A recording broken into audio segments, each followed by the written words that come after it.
Magandang araw mga katropa! Ano nga bang meron ngayon sa lulutuin natin? Siyempre, meron tayong pangmalakasan na ampalaya, red onion, garlic, kamatis, sili, 5 eggs, and cream dory natin. Nga pala, minarinate na yung cream dory natin sa kalamansi, paminta, chili powder at konting asin lang yan tropa. Palag na yan. Siyempre, steam natin yan. Para clean cook, di ba? Sabay na natin yan 3 eggs. Mga 10 to 15 minutes okay na yan. Hard-boiled egg yan. Habang nag-steam tayo, isabay na natin maggisa, di ba? Para less time. Lalo at nagugutom na ko. Painitin lang natin yung kawali. Pag okay na, pwede na tayo maglagay ng oil. 1 kutsara lang, hehe. 100+ calories na kasi agad yan. Gamit ko pala na oil is olive oil pure. Pag uminit na, syempre ilagay na natin yung pangpabango at pangpalasa natin na red onion at garlic. Grabe bango niyan. Heto na nga mga tropa, maghahalo na naman tayo dito. Haluin lang natin yan hanggang maging translucent na ang kulay. Nga pala tropa, dagdag fiber din yung sibuyas sa tin. At pangpabilis din yan ng metabolism. Nako, may natutunan ka na naman sa akin tropa. Kaya makinig at manood ka lang sa akin. Balik tayo. Pag okay na, ilagay na din natin ang pangpasarap na kamatis natin. Siyempre, ganun ulit mga tropa. Halo is life na to. Alam nyo ba, habang naghahalo ako niyan, parang nalalasahan ko na lasa niyan. Naku, nakaka-addict talaga pag mga gantong luto. Minsan napapaisip na lang ako, ganito ba talaga ka-exciting pag nagpapa-healthy ka? Pero by the way, nilagyan ko pala ng konting kurot ng salt yan para lang may lasa. Pwede ding toyo kahit 1 kutsara. Depende sa inyo. Binaliktad ko pala yung naka-steam. 7 minutes na kasi. Nga pala kung gusto mo na medyo soft-boiled yung egg mo, mga 10 to 11 minutes tanggalin mo na para di siya ma-hard-boiled pagka 15 minutes na. Tip ko lang yan mga tropa.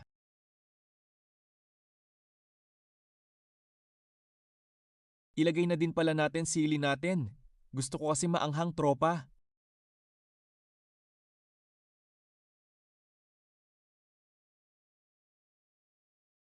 Ano medyo nagtaka ka ba? Kasi biglang tumahimik? Hey, tropa, medyo nakakapagod din pala dumaldal ng dumaldal. Pero okay lang yan. Alam nyo ba kung bakit? Nako naman, tropa. Siyempre, ilalagay na kasi natin yung bitter natin na ampalaya. Oh, di ba? Kita mo ba yan? 1 ampalaya lang yan. Pero sure ball, busog ka talaga. At hindi lang yan. More vitamins din yan.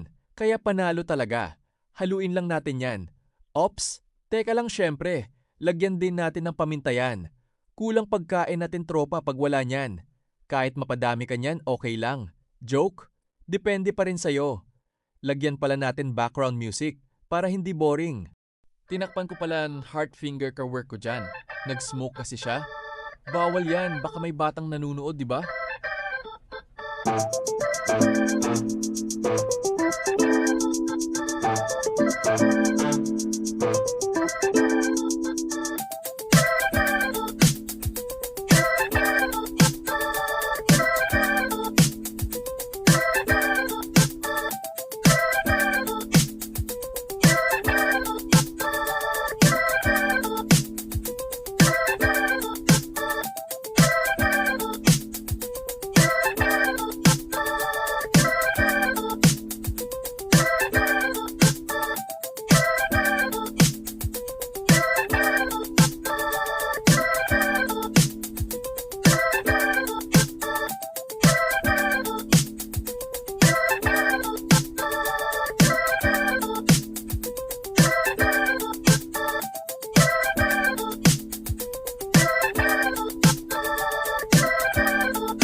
Nilagay ko na pala yung 2 eggs natin. Siyempre protein yan, kaya the best talaga.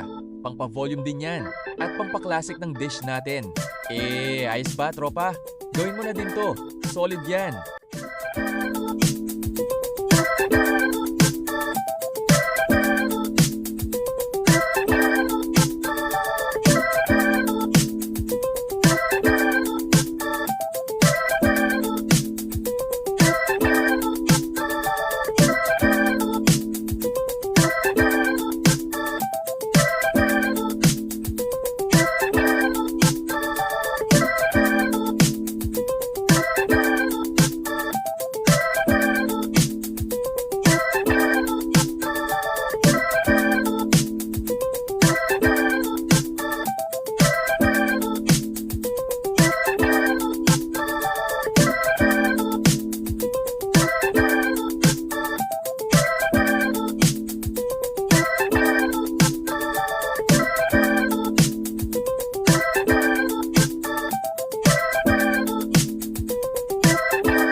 ayun na nga, tapos na tayo tropa. Like mo naman kung nagustuhan mo. Comment ka na din ng yummy tropa para naman ganahan ako magluto pa ng mga mas masarap at healthy. Okay, bounce na ko. Sa susunod ulit, ingat kayo lagi ka tropa. Stay healthy. God bless.